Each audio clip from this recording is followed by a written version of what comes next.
you will have good and bad diabetes days. Like, no matter how long, no matter how experienced you are as a diabetic, there will be bad days. Like, sorry, it's just the nature of the beast. And so that played a role as I got more competitive into running, specifically in college. Certain days of the week, we would do speed workouts outside, which that can also throw a wrench into your diabetes as well if it's super cold or super humid.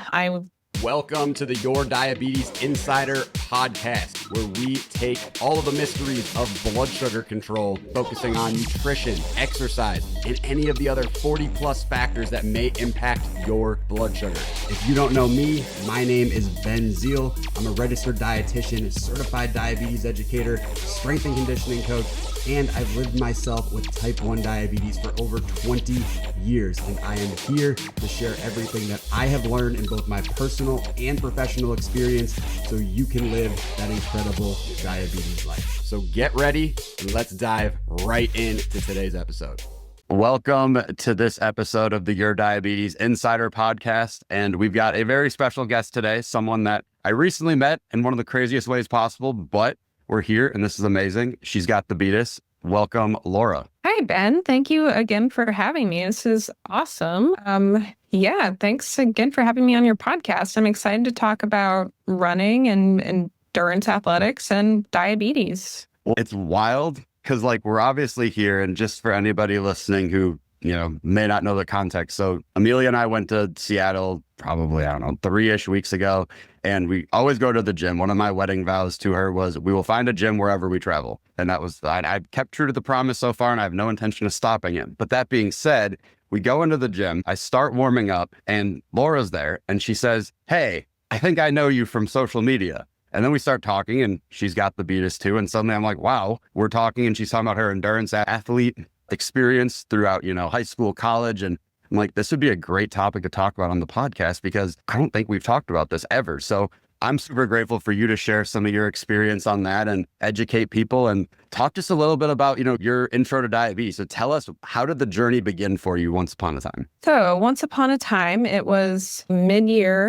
1999. I just turned 5. I was in Disney World with my family. Backstory, my parents are both attorneys, but before becoming an attorney, my mom was a nurse. And so we were waiting in line for a ride at Disney World, and I was extremely thirsty, had to go to the bathroom the entire trip, all the time. And so she tells my dad, "Hey, I think Laura might have type 1 diabetes," which there was no history in our family. So no one really expected me to actually have it. And then when we got back to Seattle, I got tested and my blood sugar was in the high 300s, which for just being diagnosed, that's not that bad. Which, now I hear that and it's like, oh my God, high 300s, no thank you. But yeah, she caught it early and then had a much longer honeymoon period than I think most people did, which I miss those days. Yeah, and so started with the 3 shots a day as a little kid going through school. I always grew up playing sports.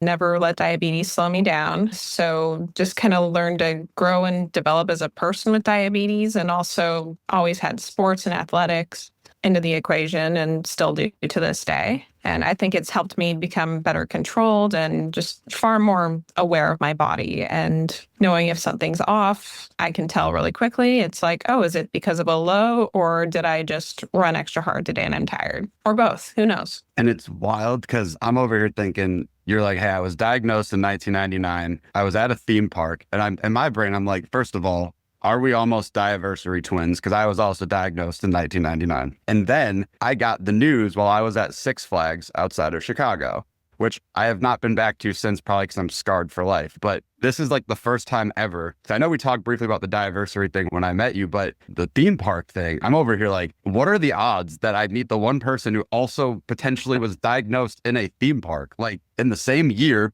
almost the same month? I'm like, my brain is melting right now. I know, I did not realize you were also diagnosed at a theme park, or realize you had diabetes whilst at a theme park. That is an incredibly small world and incredible coincidence. My dad got the call when I think we were either just entering the park or we were getting towards the first ride. So very eerie in terms of how things coincide. But hey, we're here and I'm grateful. And talk a little bit. I know we've talked a little bit before this, and you mentioned, up through high school into college, you were running. Tell a little bit about, not just what got you into running. So you obviously had diabetes for a long time, but how did diabetes shape your experience with running? And then what were some of the things you learned early on, like lessons that you had to realize that you may have learned the hard way about diabetes and running? So I first got into running when I was in about middle school. I'd played basketball since I was a little kid. I wasn't very good, but anyway, played through middle school. And then one day in like 6th or 7th grade,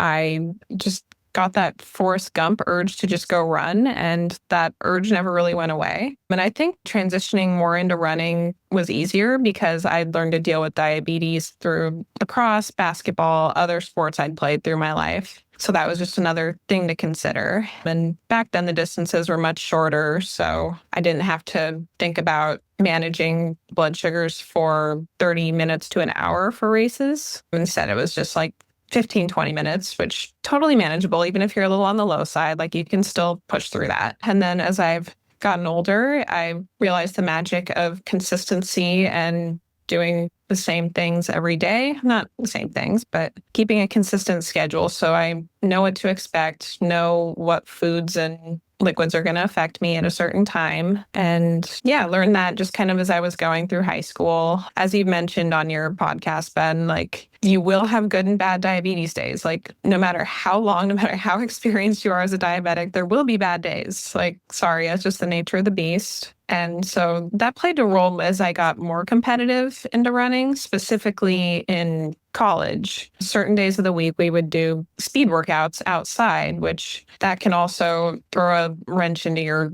diabetes as well if it's super cold or super humid. I ran Division III cross country and track at a school in the Boston area. So preseason cross country in the middle of August was always insanely humid. And being from Seattle, that was a major change. And just having to always be on top of hydration and being dehydrated, quickest way to a high blood sugar. No question. No matter how far you've run, if you're dehydrated, you're going to be high and not the good kind of marijuana high. Sorry, friends. Hey, I mean, that could be a whole other episode in and of itself. I feel like there's some research coming out about that. I believe, I'm not 100% sure because I haven't dug into it, but that could be a fun follow-up one. But tell me, when it comes to the running side, because like you mentioned, you ran into high school, you ran in college. What was that pre-run checklist like that you would kind of go through? Because you mentioned a lot of consistency. And if someone's listening and they want to get into running, especially because it's the new year, that may be their goal. What are some of those things that they need to consider? For me, whenever I would start on a run, I would make sure my blood sugar was at least a 150.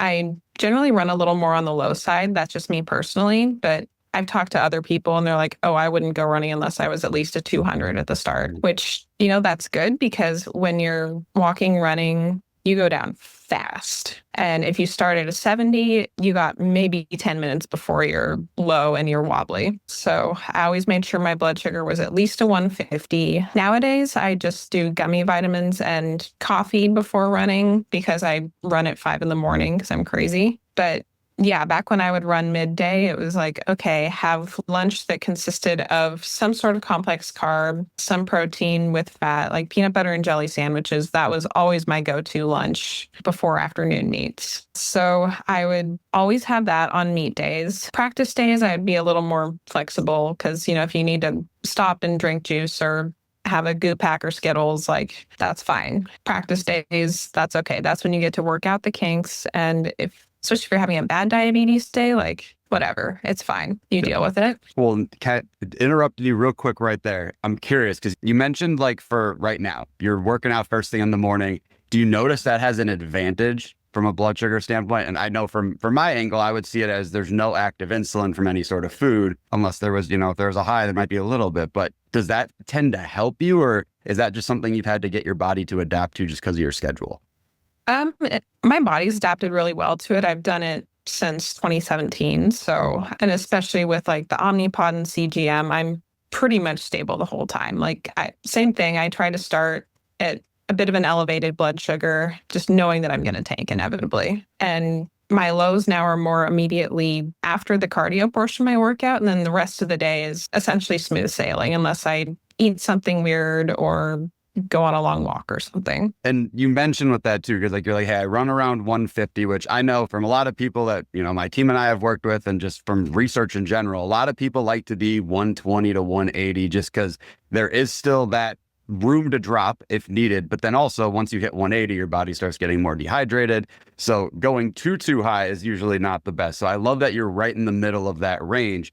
Have you ever had times where, let's say you had a meet or you had a practice where you went in really much higher than that? And did you notice any impact on your performance? Yes, there were a couple meets in both high school and college. One in particular in high school, that was the only race I've ever run where I had a defective site. And I started the race at a 250 and I was like, okay, feeling kind of gross, but I'll have a little Gatorade just to have, because I always did. And I was like, well, whatever. If I'm still a little high at the end, it's not going to be above 250. Well, lo and behold, it was a 350 after, and I just felt like garbage. I had to pee. I was exhausted. I just wanted to chug water, and I don't even remember if I finished the race or not. It was just miserable. Well, and that, from my experience, obviously I didn't run anything distance related past high school, but playing baseball into college, what I noticed a lot of the time was the moment that I broke the 250 range, my performance just went down the toilet. Like, I was a pitcher. I could not hit the broadside of a barn. I had one inning, maybe two in me. And then at that point, the ball, I didn't know where the ball was going. It was going somewhere because I felt like I was just moving through quicksand or syrup or something. It was just, so when you mentioned that you went up to 350, I'm grimacing inside because I don't think that we had the same technology back then either as now. No, I just had the old school Medtronic 2-beat pump and was pricking my fingers, and don't know how we survived. I literally, to this day, like, I wonder, because I remember not even getting a CGM for 14 years. I'd had diabetes for that long, and I got a CGM and I was really grateful about it. But then I'm like, after a month, how did I live? Like, how did I function? How did I just assume I was going to test 8 times a day or 10 times a day and just hope that I was good the rest of the time without any trends, without anything else? It's mind blowing how much we take for granted right now. Right? Like, the first month I had the Dexcom, I was just like, was I so stubborn? And why did I wait so long to get this? Like, this would have been a major game changer if I'd had it 10 years ago. Oh my God. And they were just coming out, I feel like, in the mid 2000s, late 2000s. And I tried one once. And it was, first of all, like triple the size of what it is now, if not worse. And it was just clunky, did not read well. And I remember I slid into second base in a baseball game and I'm like, this came off. I'm done. I don't need this anymore. We're done here. And it took me another, 6 years to actually be open to trying it. And so if somebody's not embracing technology, they're like, hey, I don't know about a pump. I don't know if I want something on my body. What would you say to someone who's had diabetes for over 25 years at this point to encourage them if they're open to it potentially? So being one of the people who's usually on technology later than I should be, because I'm very much a creature of habit, I don't like to change my routines at all. If they're all interested, or if they've just had a scary incident and they realize they need to change ASAP, I would say try it, give it 3 to 4 weeks. And if it's making your life worse, stop.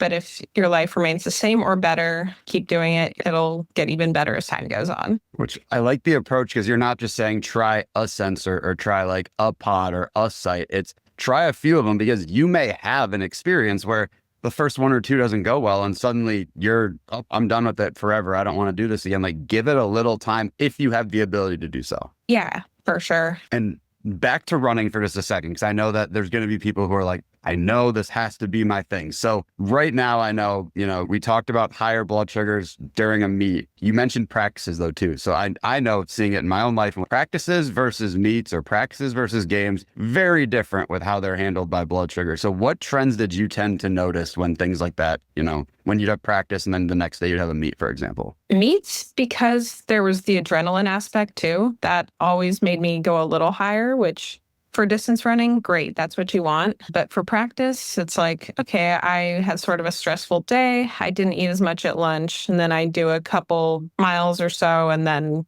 I start feeling wobbly. And it's like, oh God. Okay, now I got to walk back to campus. Need to go get Gatorade. Need to pop a goo pack. So for those of you who don't know, goo packs are these little packets essentially of like sugary gel with other nutrients in them. And they're great for distance activities, running, walking, anything. They bring you up within 15 minutes or less. And They're not usually that bad on your stomach, but that's another thing that I will discuss later if we get into it. Another thing is hydration. For both meets and practice, cannot push enough how important it is to be hydrated, not just for a blood sugar perspective, but just to keep your body healthy and fresh. And I've had to learn that the hard way, which, as I mentioned, going from Seattle, where we have essentially no humidity, to Boston in August, which is incredibly humid, you really learn the importance of hydration often the hard way for blood sugars and for muscle stiffness and everything. Performance, I think it's been shown 2%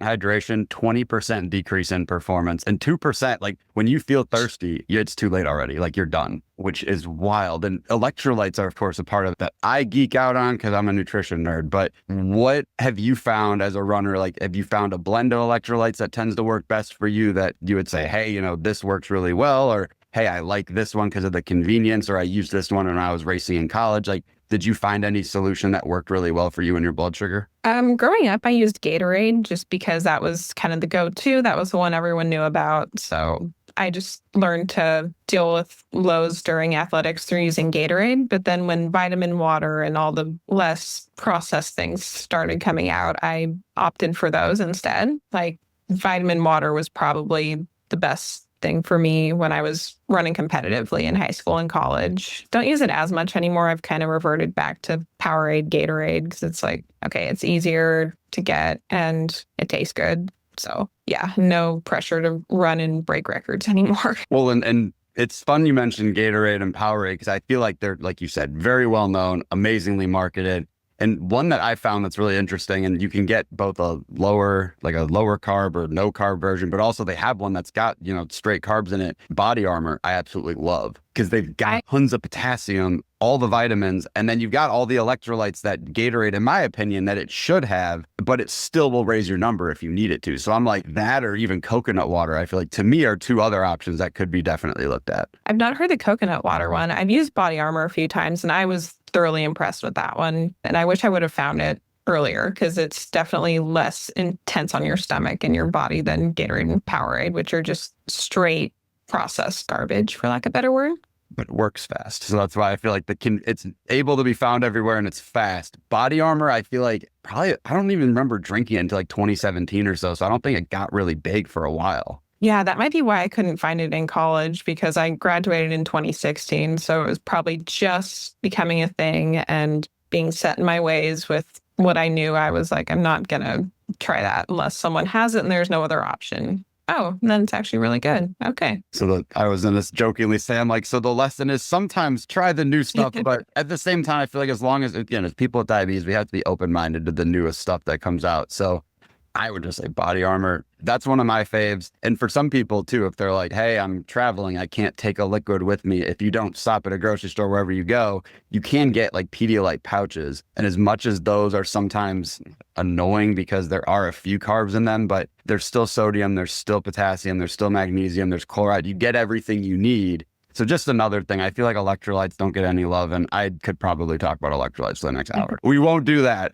But I would say also now, given, like you mentioned, you're not racing at this point, but you're still, hey, I'm still running consistently. Do you have anything where you're like your go-to post-workout or even during workout? If you're going far enough, do you ever take carbs during to help you sustain? Not so much during anymore when I would run more outside and not in a gym where I'm confined. Like now at the gym I go to where I met you, Ben, they have a little cafe. And so if I feel like I'm just tanking during a workout and need to get something, I'll just hop on over there and grab a granola bar, protein bar, something. But nowadays my post-workout snack are mandarin oranges and a Quest protein bar or one of those protein Pop-Tarts. Oh my God, I love those. Me too. That's my favorite breakfast. Which flavor? I like the hot fudge sundae. I was going to say, because I've got one box left and I want to say it is hot. It's the one with, it's the white frosting with it's hot. I think it is white frosting with the chocolate sprinkles on it. Yeah, I think it's either that one or cookies and cream, which that one's a very close second. I was going to say, and the brown sugar cinnamon one is still my favorite, but I'm just probably biased because I love the old Pop-Tarts. And for anyone listening who's wondering, like, why are they geeking out about these Pop-Tarts? they've got 20 grams of protein and like 5 grams of carbs. And I don't know about you, but for me, they don't touch my blood sugar. Like Same. nothing. Like and it tastes, again, to me, it tastes really good. Like obviously you like because it's one of your go-tos. So they're worth a look if you have not heard of them before. They're glorious. They also make cinnamon rolls. Those ones are very interesting too. And they make like berry rolls. And there's another flavor too. I think there's a chocolate one. I've seen those at GNC, but I've never tried those. But I'm adding them to the list now because I do like cinnamon rolls, but I see them and I'm like, no, those are too good to be true. Like something's going to happen. Oh no, they're basically take the Pop-Tart and make a cinnamon roll out of it, and they're glorious. Oh my God. There's the cinnamon roll one and I'm also a sucker for like every 3 months, one giant actual cinnamon roll. So like those definitely get the fix, but no blood sugar impact, which I absolutely love. So that's a game changer. And I like also, you mentioned the orange and it's like potassium. Hydration. There's so much water in them. So I think that's a good lesson for people to hear as well is, hey, you're getting a protein source, you're getting a carb source, you're also getting the hydration, the potassium back into your life as well to help refuel you. So then the rest of your day is smooth as possible. Because like you mentioned early on, dehydration will wreck your number. Doesn't matter the context, doesn't matter anything. Amen to that. So tell me now too, because you mentioned a little bit and I feel like we can shift gears a little off of it. So you mentioned briefly the stomach stuff. If you're open to talking about it, I'd be curious. I know a lot of people with diabetes, we almost have this buy one, get one free of autoimmune something. And some people have IBS, some people have psoriasis, some people have MS. So some people have Hashimoto's. So I don't want to invade too much, but is that something you've noticed has been onset partially because of diabetes, or is there stuff that the diabetes has impacted with it? Not really. Like I'm lactose intolerant. I don't know if that's diabetes related or not, but yeah, specifically when I ran a half marathon in 2011, I was like, okay, it's 13.1 miles. Never run that far in one spurt before. So I'm going to load up on goo packs. And so I had like 4 or 5 in my little running pockets. And of course, I consumed all of them and was fine and definitely did not hydrate enough because it even says on the box you need to stay hydrated when you eat them. I didn't. And I was out of commission for the rest of the day. And not because of running read. Was it related to the porcelain goddess? It sure was. Yeah. That I was going to say the osmolarity and with all of that glucose without the water with it. If anyone's listening, just know if you have a lot of straight glucose, you will need some water. It won't go very well. But to the lactose intolerance thing, I do have a hypothesis. I don't think I've ever actually mentioned this on the podcast before, but I have a hypothesis where everyone with type 1 has some sort of lactose like sensitivity and potentially like a gluten sensitivity. I have not proven this. I don't know if it's true. I just have seen it multiple times where patients have said, hey, this is, messing with my number. This is messing with my stomach. And I don't know why. Like I had one person who was like, am I lactose intolerant or does it not like my blood sugar? So they cut out, dairy for, I think it was 3 or 4 weeks. And they had 1 glass of milk. And they dosed everything. Should have been normal. It should have come up, come down. They went from 90 to just from milk and like normal milk, normal dose, everything. So it makes me wonder, that was just one example, but I probably have about 10. And I've had people where they cut out everything, like they cut out the gluten, they cut out the dairy, and their average comes down doing nothing else different. They come down 20, 30 points. And so I'm not advocating for everyone listening to this to go out and do that, but it's just an observation where it makes me wonder, is that something correlated to diabetes? I hate the word inflammation, but inflammation can be part of it.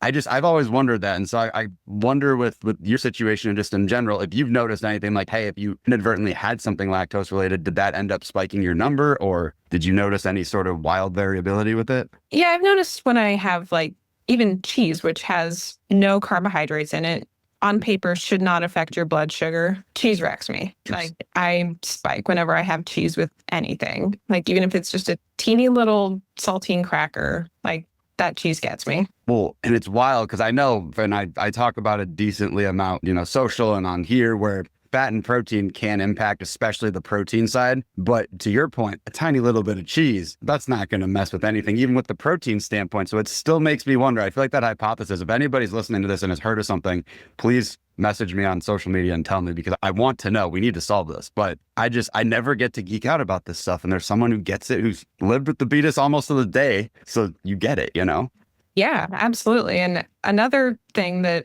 occurred later in my life, my mom was diagnosed with celiac disease and also autoimmune. So I can't help but wonder if there might be a little bit of carryover there between type 1 and celiac disease. That one for sure. That's been, I think the incidence is 8 times more likely if you have type 1 that you will also develop celiac relative to the rest of the population. Not saying it's going to be a thing. I'm not putting that out into the universe for you, but that is probably the most well documented for the autoimmunes that I've seen, or at least amongst the top 3, where if someone has type 1, the incidence is way higher. But again, I think it goes back to the gluten tolerance for everybody of, is there something that could be, whether it's genetic or, you know, something related to it that we all just are blessed to have. But that's, again, really wild. And I always question, that's why I'm not out here being like, what's the best diet for people with diabetes? Because everybody's a little bit different. And I'm sure you and I probably eat differently, and different types of people, different types of sports, etc. But I still genuinely feel like that could be a thing in diabetes land that I'd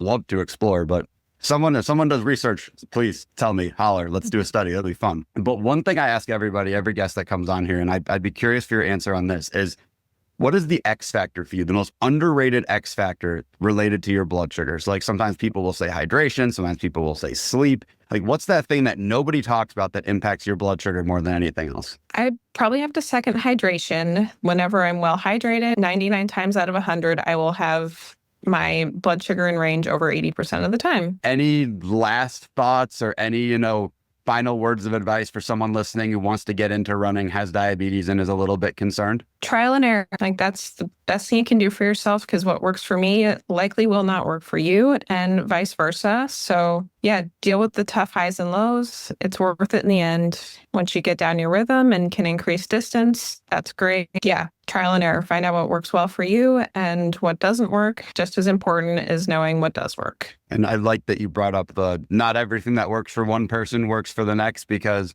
while there are commonalities of living with diabetes, everybody has to figure out their specific way of doing things. And if someone's listening and you're not sure, you don't know where to start, my team and I are happy to help with figuring out where your starting point is and some stuff to avoid some of that trial and error, so you don't have to go through it 20 times. Maybe you're only going through it a couple. So thank you so much, Laura, for joining me on here. I'm glad we got to chat about this, and hopefully we will have you back in the not so distant future. Yes, I would love that. Thanks again for having me, Ben. This was great. Hope you're ready for the next episode. Hey.